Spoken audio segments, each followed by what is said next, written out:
For today's special episode, we invited Byron Katie, one of the women we were most excited to have on the podcast ever since we started, and someone we truly admire for her work and her questioning process, the one that has given us a lot of guidance throughout our personal lives. In this episode, we talk about how to take responsibility of our lives and take action, how to stop living in the past or the future and actually learn to be present, how to set healthy boundaries according to our values and the life we want to live. This and much more is discussed in this episode. We hope you enjoy it as much as we did. From the beginning. Se regalan dudas nace de la infinita necesidad de cuestionarnos todo lo que está a nuestro alrededor. ¿Por qué creemos lo que creemos? ¿Qué alternativas hay? ¿De dónde venimos y hacia dónde vamos? ¿Cómo tomar decisiones más informadas? Coexistir para vivir más intensamente sin dejar de crecer. Hemos tenido tantas dudas durante tanto tiempo que te las queremos regalar. Soy Leti Sagún. Y yo, Ashley Franje. Y en este espacio invitamos a expertos, amigos, profesores, gente que queremos y que admiramos, que sabe y no sabe tanto de todo eso que tendríamos que estar hablando.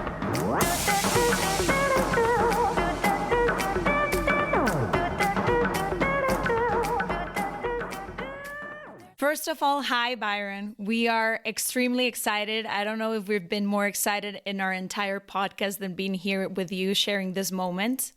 You've inspired our work, but most importantly, our personal journeys. And that's why we really wanted to talk to you today, because all we can do for our community and our listeners is just to share what we've learned. And I believe we've learned the most with you. So first of all, thank you for being here. Oh my goodness. It's a privilege. And thank you for inviting me. My first question for you would be, it wasn't until we read your book, which we've recommended with our community, that we, for the first time, got to understand what it means to question your thoughts, to actually acknowledge the fact that we are suffering because of the stories that we are believing and the stories that we're telling ourselves over and over and over, but not because of the facts that happened. So I don't know if you can first sort of tell the story of how you came to acknowledge this. I know it's a big story, but maybe you can just try to tell us to us here. I'll just give you my experience after more than a decade of deep depression. As I lay sleeping on the floor because I didn't think I was worth a bed. And so that particular morning, as I lay sleeping on the floor, a cockroach crawled over my foot, and I opened my eyes, and there was a space between sleeping there and then waking up. And in that space, the ego didn't have enough time to fill in that space. And in that space, I was awakened to the cause of all suffering and how this crazy mind of mine created my entire world. And in that, all the suffering was gone. All the pain was gone. And I've come to see the most important thing in that experience is that when we believe our thoughts, we suffer.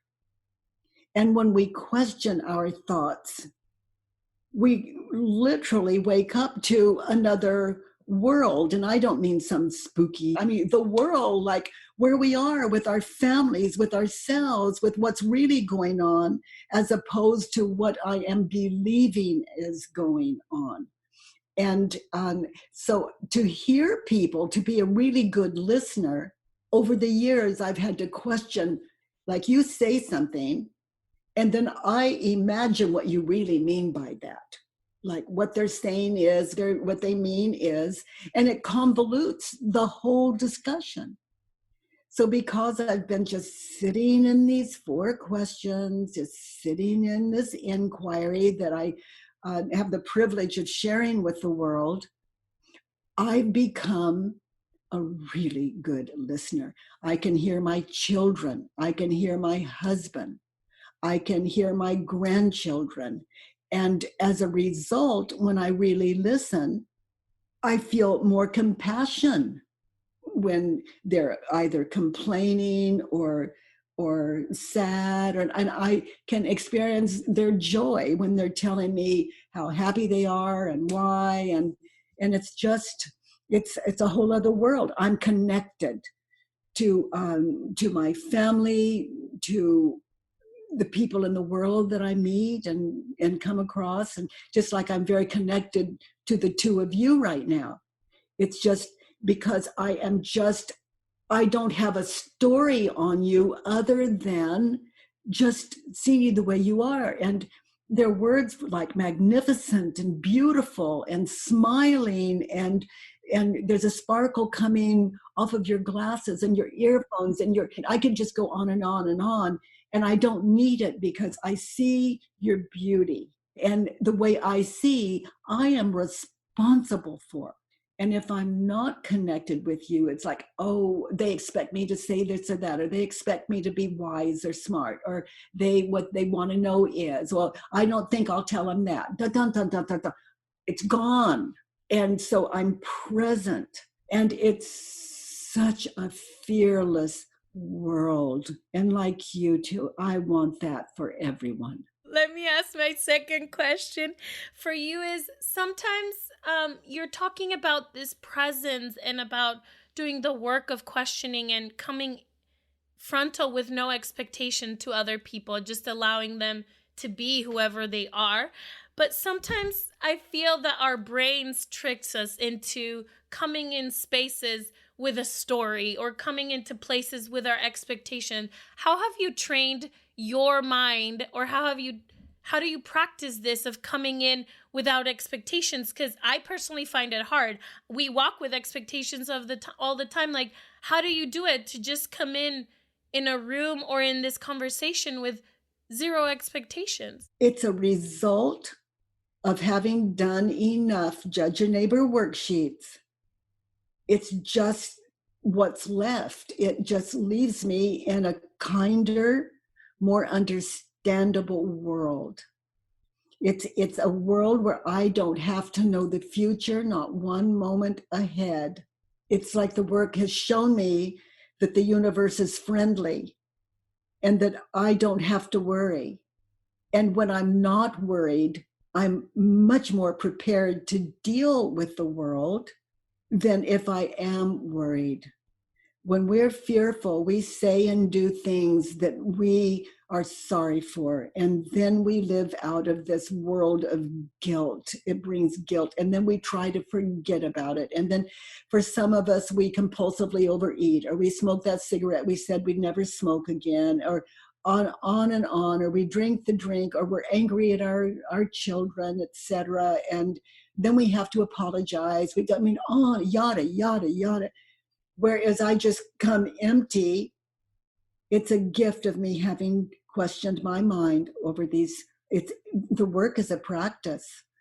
It's a practice in stillness and getting still enough just to look at, for example, he doesn't care about me. And then to feel that kind of emotion that happens if I believe it, and to just question, he doesn't care about me. Is it true? And then to get still enough to see my answer, the authentic answer, not the one I think it's supposed to be or the one that's going to fix me, but to be shown as I listen to, is it true? He doesn't care about me. And when I am shown the answer, if I am courageous enough, I just allow it to fill me. And then I look at, how do I react when I believe the thought, he doesn't care about me? And then I close my eyes, but I can still see how I reacted when I believed it, and how I was with him, and how inauthentic I was maybe, or how I interrupted him, or maybe I gave him the look, the accusing look. I get to sit in how I react when I believe the thought, he doesn't care about me. And it takes courage to see myself in the stillness without judgment, just to witness the answer to the question, how do I react? How did I react in that situation when I believed the thought? And then it brings sometimes a lot of tears and sometimes Oh boy, it's quite a thing to sit in oneself and be honest. But it's personal work. It's not something anyone can give us. People are kind enough to give us our problems so that we can question our mind and come to love the world and to see this friendly universe for what it really is. The world is beautiful as it is, but what I was thinking and believing about the world, that could use a little work. And so I continue the practice of sitting in myself, using these 4 questions and turn around. So, to the people listening at this moment that might not be familiar with Byron Katie's work, she refers to these 4 questions that are everywhere on the internet, even in her book, if you want more details on how to work on them. But what I love about these 4 questions, Byron, is that they bring the responsibility, I don't know if it's the right word, back to us. Because for a long time, at least, the way I lived my life was always blaming someone else for what was going on in my life, never knowing that there was something I could do about these situations. And I feel that in a way, this information empowers you to actually free yourself. It does. And I think the word is responsibility. That word works for me too. It's like I had to take personal responsibility for what I was thinking and believing. And before I could even get a glimpse of any kind of awareness, any kind of freedom.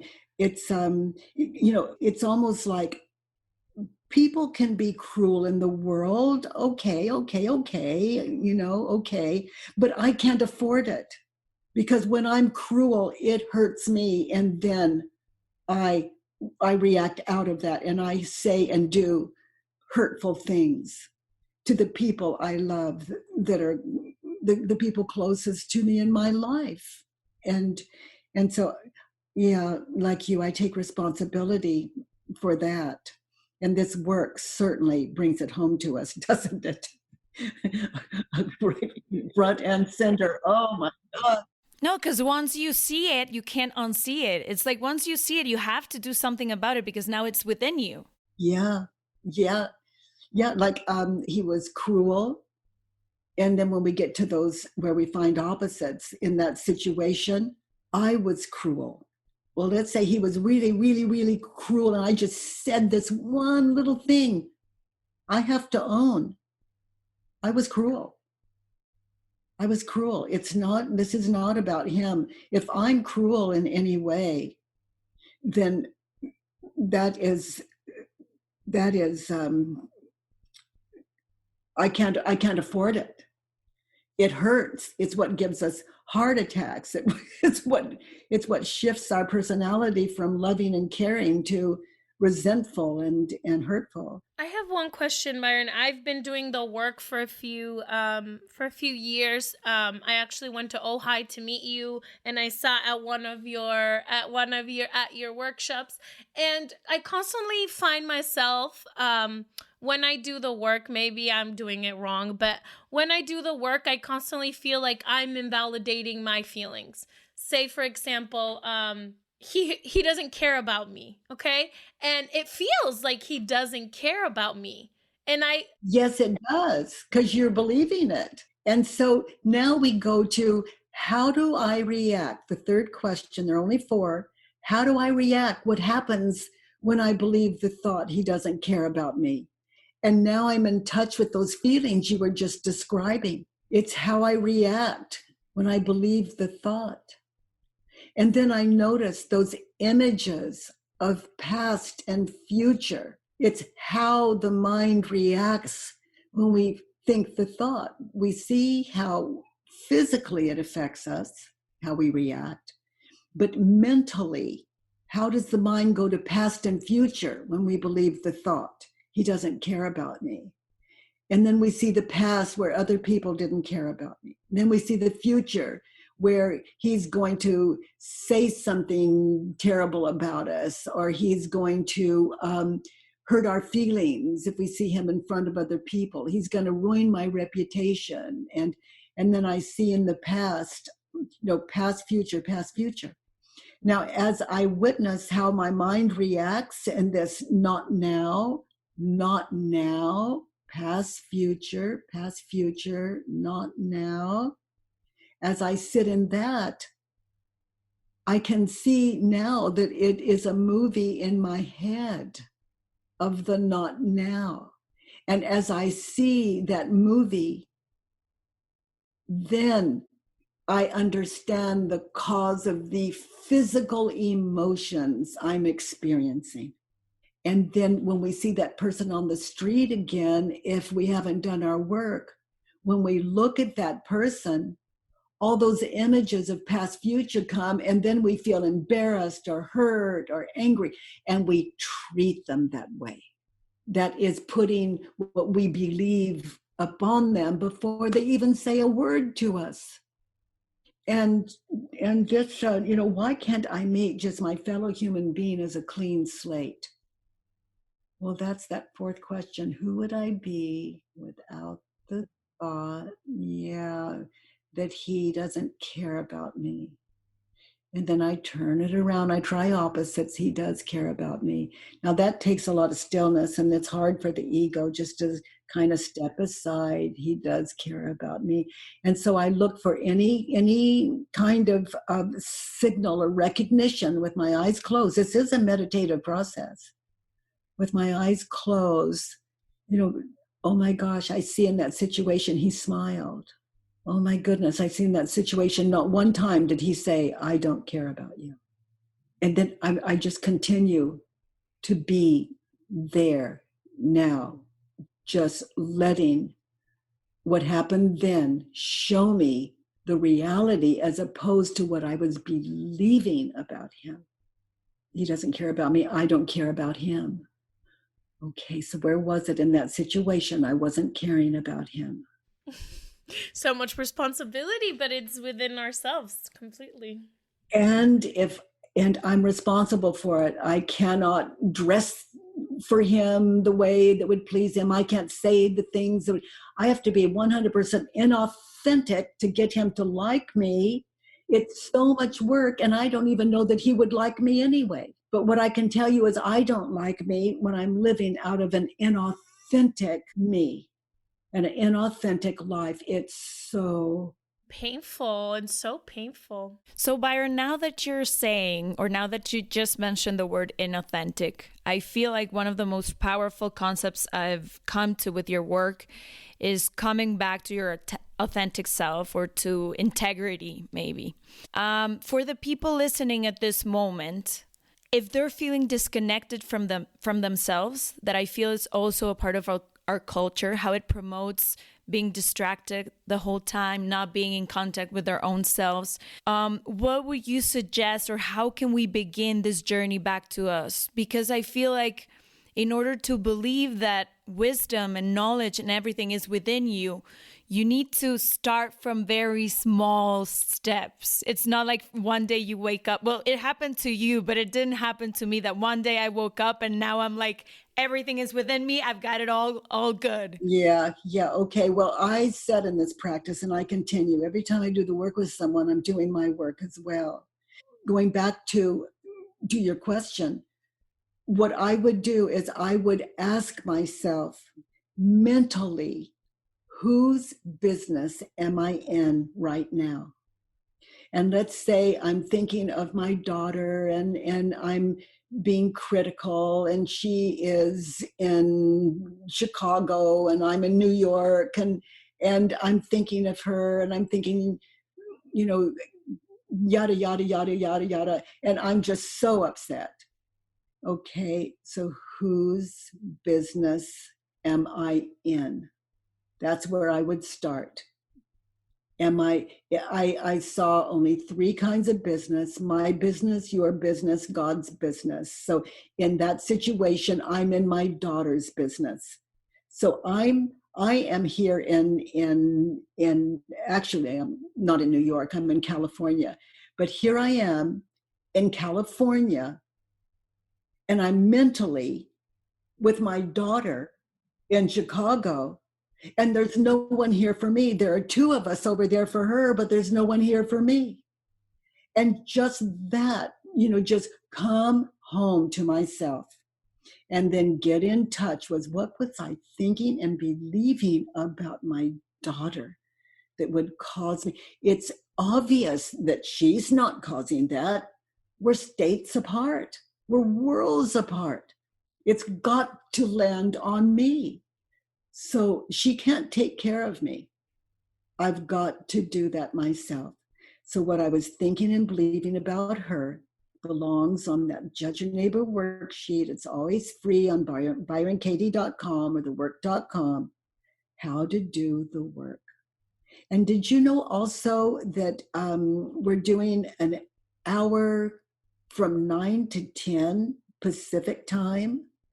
The breakfast hour that at home, and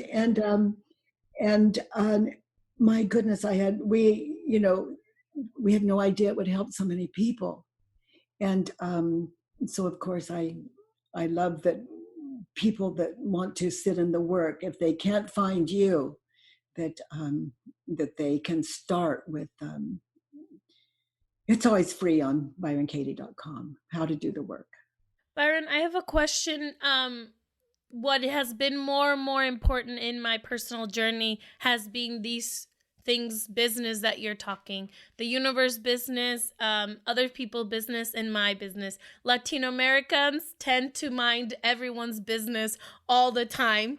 Mom minds her kid's business until that she dies, and dad, and we're constantly on each other's business as a culture, as a personal hobby, and it's kind of how we grew up. And so for me, separating these things of like, this is only my business. And now I understand other people business with my business. But what I have trouble understanding sometimes is the universe business. Say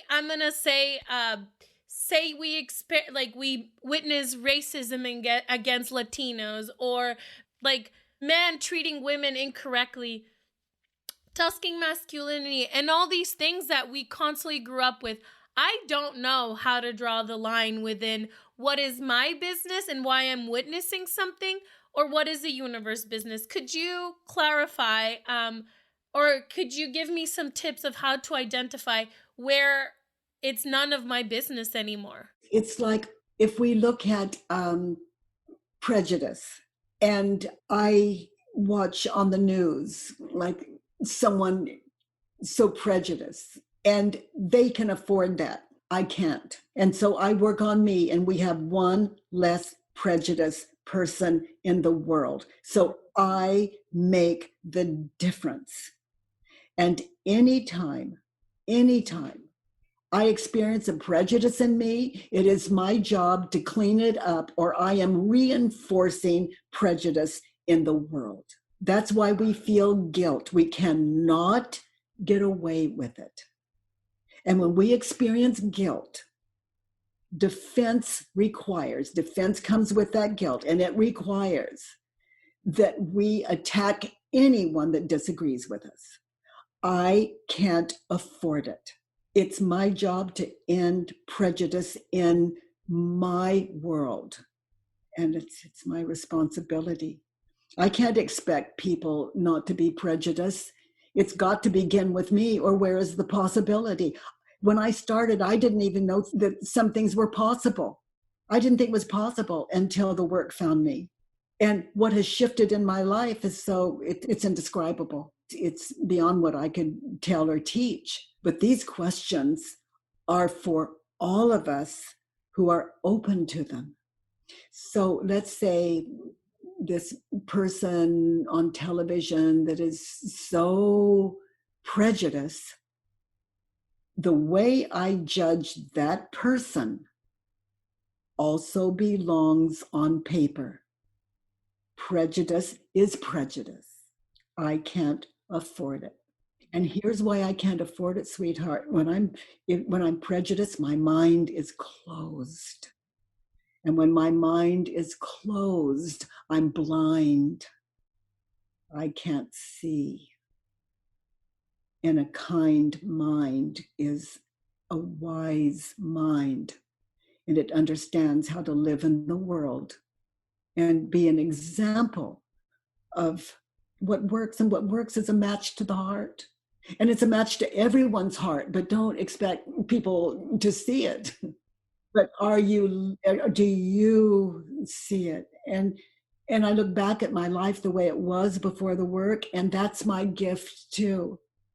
That pain, that suffering, that discontent, and the difference I experience today. I know that when I start emotionally moving back into those areas, that there's something going on in my head and I'm out of my business, and I need to put what I'm believing and thinking on paper, and I need to bring me home. I need to bring me back to peace so that I can be of service in the world, living what I expected the world to live. Let it begin here, because if I can't do it, how can I be such a hypocrite to think others should do that? And now that you're talking about others people's businesses, I feel that that relates to what Ashley was saying at the beginning about high expectations about everything. And at least this is speaking from a very personal view, but what has hurt me the most when I start questioning my thoughts is this permanent idea in my head of how things should be, including me. How I should be, how I should behave, how I should love, how the other person should love me, how my life should be, my work. And you just get caught up because or at least I've never met up with those expectations I set for myself or for others. So it's like living in a constant pain because you feel like there's something great out there, but you're not it. Yeah. And when we do enough work, we find we don't want to be it. That authenticity is the last thing we were looking for, and it's the most powerful. It's the thing we long for the most. Just being authentically free enough to accept, not just accept, but to understand that people care about me, or they don't. They think I'm beautiful, or they think I'm ugly, or they think I'm old, or they think I'm this or this or this or that. And I can't change another person's mind, but I can work with my own. And it's not about how people see me. It's about how I see myself when I'm with people, because I'm the one I live with. Where was I cruel? Where was I?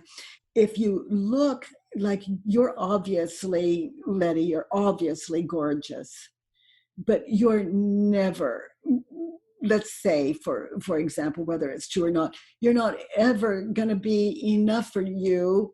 And that's not personal. I'm just talking to anyone out there, out of my own experience, because you look in the mirror and then you see, like, are you married, or do you have a relationship, or okay. So let's say you're walking down the street and he looks at another woman, and you look at his face and you become jealous. Okay. Or he says something and you feel that burn, that jealous. Okay.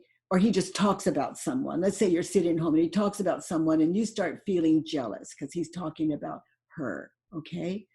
So let's say you've never met her, or even if you have, you see an image of her in your mind's eye, and she's prettier, she's smarter, she's all those things you're not, but that is, and then you compare her with you, and you're always going to lose. So that's a worksheet, because the ego compares. And she could be someone the world agrees with. She's just not very pretty. But when you compare, as you sit with him and he talks about her, she's smarter, she's kinder, she's this, she's that. And then there's you. It's just the ego works that way.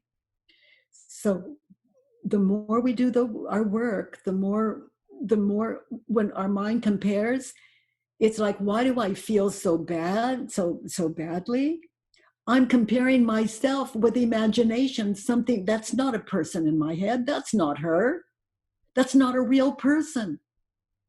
That's imagination. So is my boyfriend causing this jealousy in me? Or am I going to take responsibility and look at the real cause? It was what I was imagining her to be compared with who I believe me to be. And that's not me, and that's not her. It's jealousy can't happen anyway. My husband could fall in love with someone and run off with her. And if I'm not happy for him, then I have to look to me. Because, did I really love him? Meaning, if I'm not happy for him, that's not love. But I mean, why do I have to be the person that makes him happy? The idea is, if I love him, that he's happy. And then he runs off with her, and rather than cry, I do my work, and I think, wow, I don't have to do his dishes anymore. I don't, I don't have to share my, you know what I mean. I'm joking, but for some of us, that's, we get serious. And when we start loving ourselves, we start trusting ourselves, and we begin to see ourselves, experience ourselves without faking it, that we're the best company we've ever had. It's like, I am the best company I've ever had. Everyone in my world adds to that until imagination takes over. So if I ever feel jealousy or envy, again, I need to look to myself and how do I react when I believe the thought, he likes her more than me, or he likes her. I see an image of the two of them together in the future, and I see an image of me in my head. Forever and ever. Oh, forever and ever and ever. Yeah, so now I have to up my game, and my face is getting a little old. I need to do a little thing about that. And and I need to lose a little weight. I'm just or I need to get, whatever it is. I'm unacceptable to myself. And I love, oh my gosh, I love the 77-year-old body. It's doing the best it can. That's not who and what I am. My mind is so far beyond the physical world as I sit in this practice of these 4 questions and turnarounds. This has nothing to do with what we're talking, but now that you just said that, can I ask you, because I don't think I've ever read anything about you talking, what do you believe happens after we die? Do you believe in an afterlife, or? So what happens when you're at sleep at night and you're not dreaming? Do you exist? Yes. Okay, but do you think you exist when you're asleep and not dreaming? No. No. So you wake up in the morning, you think, oh, I am awake. Oh, I'm late for work. Oh, I need coffee. Da, da, da, da, da, da. Brush my teeth. Da, da, da, da, da. And so you dreamed you were asleep. The moment you wake up and think, oh, I'm awake. What happens to your identity when you're asleep at night? And notice the friendly universe. You open your eyes and there you are. I am awake. And for all you know, once you begin inquiry, for all you know, that's the first moment of your life. And you weren't a baby, you were born in that moment. And that's what it's like when you do the work. Everything you need to have a happy life is here now. And that's pushing the envelope a little far. But if you look at your entire life as you've experienced it in the past, up to this moment, is completely dead. How you doing? You're in life after life. And if you don't love it, we have this work to wake us up to reality. And then, and if you died, how would you know it? You have to wake up the next morning and say, I am awake. And earth is school. This is the school. And I am something that I remember or anticipate. And that's all there is of me. And that is all there is of you. And I have a God so immovably powerful. It is all the goodness I am. And anything that would move me from that, I question. And God for me is everyone and everything. I want to cry. It's so beautiful. I'm so grateful for this work, and it's such a privilege to pass it on. And thank you for doing that book study to bring this work in such a funny way to people. And I'm glad you enjoyed it.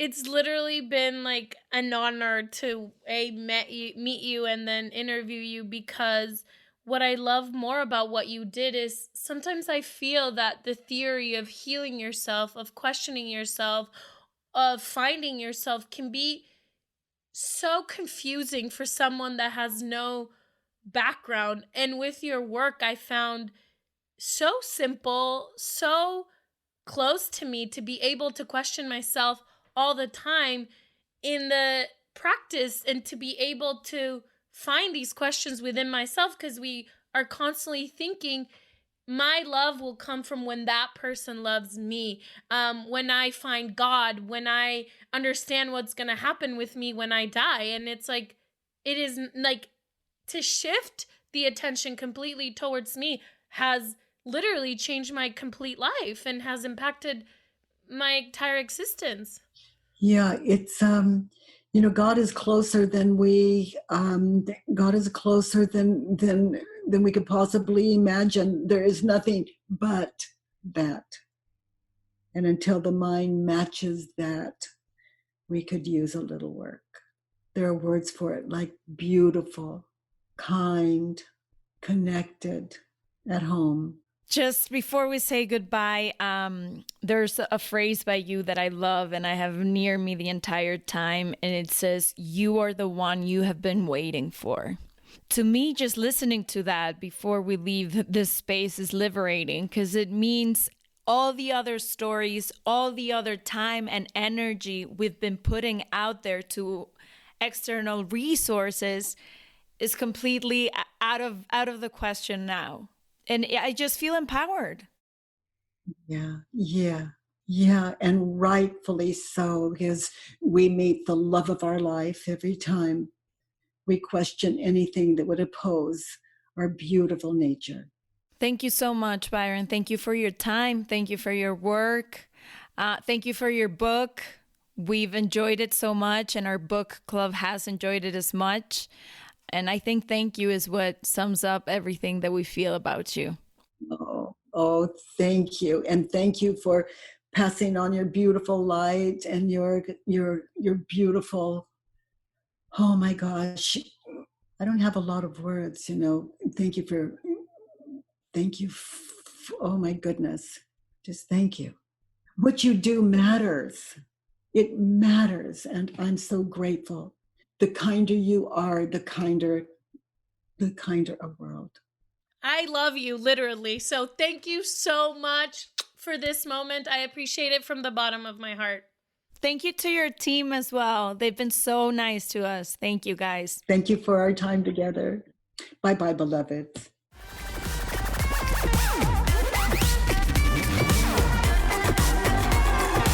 Join on a corner where the big boys play.